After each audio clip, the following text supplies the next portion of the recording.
Je suis ravi de vous retrouver, Bernard Accoyer. Donc, ravi de retrouver les téléspectateurs de LCI et les auditeurs de Radio Classique, et vous, donc, l'ancien président de l'Assemblée nationale. On a l'impression, dans la perspective des européennes, que l'UMP n'a pas de politique. C'est-à-dire qu'entre Lamassoure et Guénaud, c'est exactement comme le blanc et le noir, quoi. Personne n'est d'accord sur rien. Il y a effectivement un discours à trouver pour bien définir le cap que l'UMP propose. Et vous savez que c'est au mois de mai, hein, je regarde ma montre. Depuis longtemps, j'appelle à ce que qu'on soit plus performant sur notre travail de préparation programmatique pour ces européennes. Je vois que cette semaine, l'UMP a déjà prévu toute une série de réunions.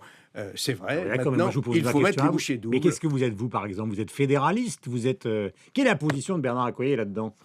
Quand je dis là-dedans, dans ce contexte qui est très particulier. Je suis comme l'immense majorité de ceux qui se retrouvent à l'UMP. Je suis pro-européen. Je suis pour une Europe qui, avec ses 500 millions d'habitants, dans ce monde multipolaire, protège notre statut économique et social et qui, dans le même temps, soit tournée vers l'avenir, c'est-à-dire vers l'innovation, et pour y parvenir, qui fasse converger... Et vous n'êtes pas fédéraliste?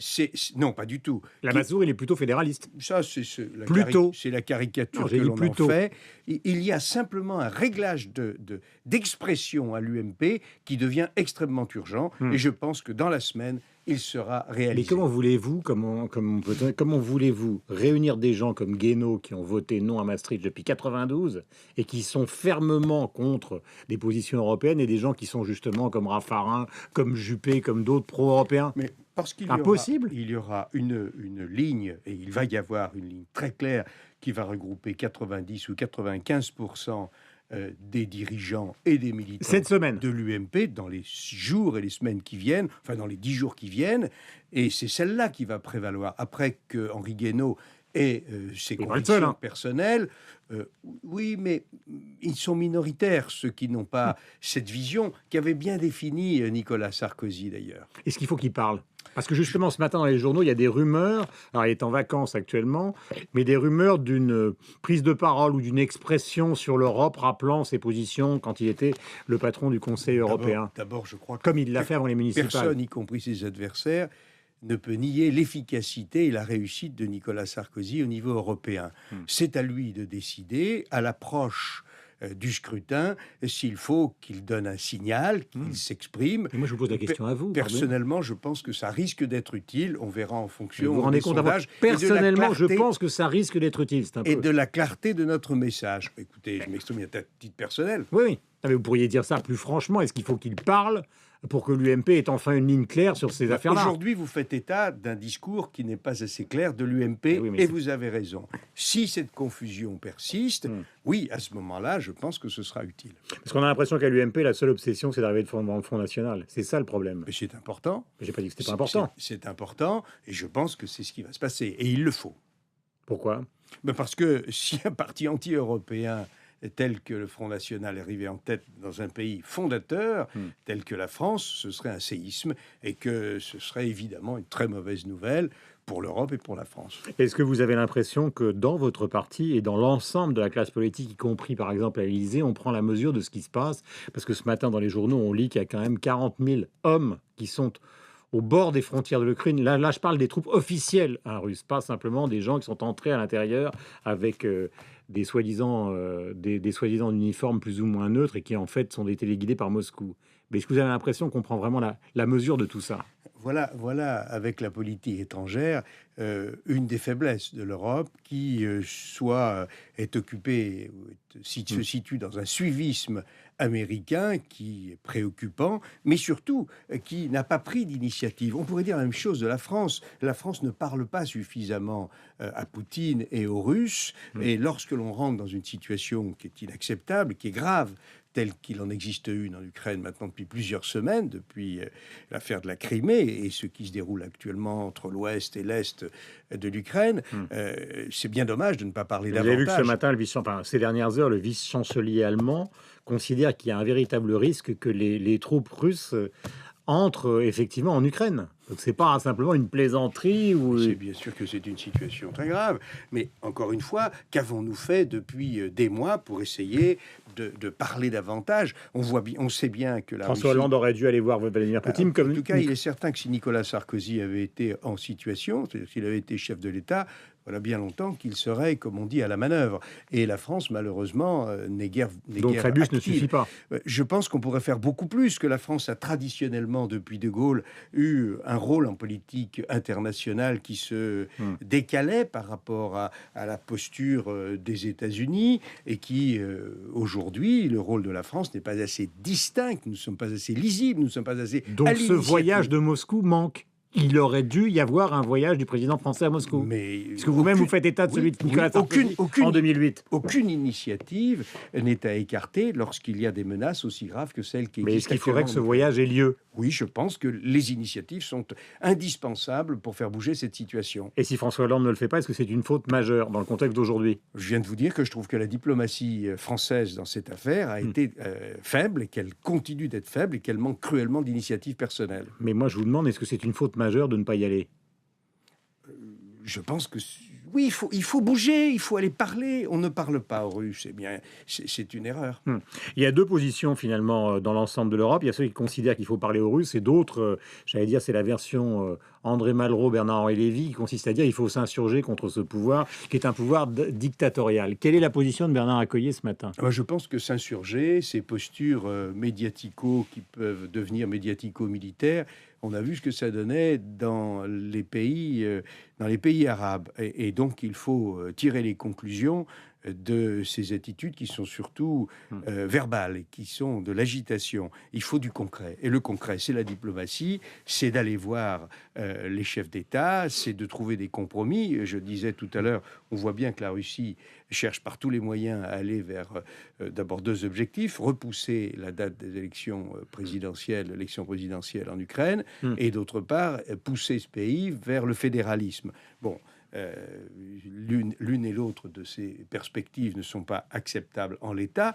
C'est pas pour autant qu'il ne faut pas le pas en sentiment que parler. Poutine nous fait un bras d'honneur? Que petit à petit, il a repris la Crimée, puis maintenant, il va vers Donetsk, et puis il contrôle maintenant plusieurs villes, Mais ça, c'est et qu'il va reprendre l'Ukraine lentement, mais sûrement, pendant que nous ne faisons rien. Oui, justement, la question, c'est nous ne faisons rien, y compris au plan diplomatique. Et c'est cela qui me paraît très regrettable. Et nous avons besoin d'une diplomatie très active, de dirigeants français qui se dirigent de capitale en capitale, recherchant un compromis entre les exigences et les moyens que la Russie met en œuvre et vise, et puis la paix et la prévalence du droit. Sur la politique nationale, plusieurs questions. D'abord, est-ce que vous considérez que Manuel Valls a ringardisé une partie du personnel politique, y compris à droite comme à gauche d'ailleurs? Il a réussi son discours d'investiture, mais une nouvelle fois, ce sont des mots et des postures. Et ce qui me paraît préoccupant dans ce discours, c'est qu'il y a des annonces, indiscutablement des annonces qui, si elles se concrétisent, peuvent être utiles, mais il oublie l'urgence de la situation, la gravité de la situation entraîne l'exigence de mesures urgentes. Et ça, on voit bien, ça n'est pas le cas. Il y a des dates qui vont, pour les mesures qu'il annonce, jusqu'en 2021. Bon, les entreprises n'en peuvent plus. Et même si les mesures annoncées sont intéressantes pour certaines d'entre elles, c'est maintenant qu'il faudrait les appliquer. Mais on attend justement la documentation précise de l'ensemble des économies sur les 50 milliards dans les jours qui viennent. Il y a beaucoup de pistes qui sont encore données. Alors oui, on a eu quelques idées. Maintenant, il faut la mise en œuvre. C'est toujours le même problème avec François Hollande et avec ses gouvernements. Il y a des annonces et puis il ne se passe rien. Donc vous doutez ce matin? C'est aussi une des raisons pour lesquelles les Français n'en peuvent plus et ont sanctionné si durement le Parti socialiste au moment des municipales. Je veux espérer que cette fois-ci, cela va changer. Mais il faut bien reconnaître que ce qui s'est passé depuis 2 ans, c'était exactement le contraire. Toutes les mesures qui ont été prises depuis 2 ans par ce gouvernement, c'était l'inverse du contenu du discours de M. Valls. Donc, il faut inverser la vapeur et il faut y aller tout de suite et très vite. Mais alors justement, et au qui mieux, va l'emporter? il y aura 2 ans de perdu. Ceux qui ont mené la politique depuis 2 ans ou Manuel Valls? Je pense que de toute façon, devant la gravité de l'échec, de la gifle politique municipale, c'est évidemment ce qui est énoncé maintenant qui doit l'emporter. Est-ce que vous considérez, je reviens à votre expérience, que finalement François Hollande maintenant, alors on dit qu'il a encerclé Manuel Valls avec ses proches, mais beaucoup disent au fond qu'il va devenir très rapidement un président potiche, même si Valls est extrêmement, comment peut-on dire, loyal. Est-ce que c'est le sentiment que vous avez d'observateur? Je pense que le quinquennat va tellement vite que nous sommes dans un cas très intéressant où, pour la première fois dans un quinquennat, le président de la République paraît effectivement avoir un peu perdu la main. Ça ne va probablement pas durer, mais ça peut durer aussi. Donc, nous sommes encore une fois dans une nouvelle séquence. Est-ce que le quinquennat permet à un président de se refaire, comme on peut dire de façon un peu vulgairement, ainsi que le permettait le septennat? C'est la grande question, nous allons en juger. Mais les hommes peuvent-ils se refaire? François Hollande peut-il se refaire? Cet homme qualifié d'une attitude Vous avez même généralement parlé de floue, débâcle concernant sa politique. flou par ses propres amis, peut-il changer à l'âge qu'il a? J'en doute. Oui, c'est une débâcle, la débâcle électorale, mais cette débâcle électorale, elle est normale. Une campagne où on ne dit pas la vérité aux Français, où on nie la crise, des mesures qui sont à l'inverse de tout ce qu'il faut faire et qui annulent toutes les mesures courageuses qui avaient été prises, certes trop tard, mais qui avaient été prises par le gouvernement précédent, des conséquences économiques, en particulier sur le chômage catastrophique, ne pouvaient conduire qu'à une volte-face. Cette volte-face, elle est incarnée par Valls. Arrivera-t-il à mettre dans des délais qui sont des délais vitaux pour notre pays sa politique en œuvre? On ne peut que le souhaiter. Je voterai ce qui peut aller dans le bon sens, mais malheureusement, j'en doute encore aujourd'hui. Est-il normal que le PS, finalement, ne vote pas vraiment pour un nouveau patron, mais fasse entériner par le bureau fédéral sa nomination ce soir?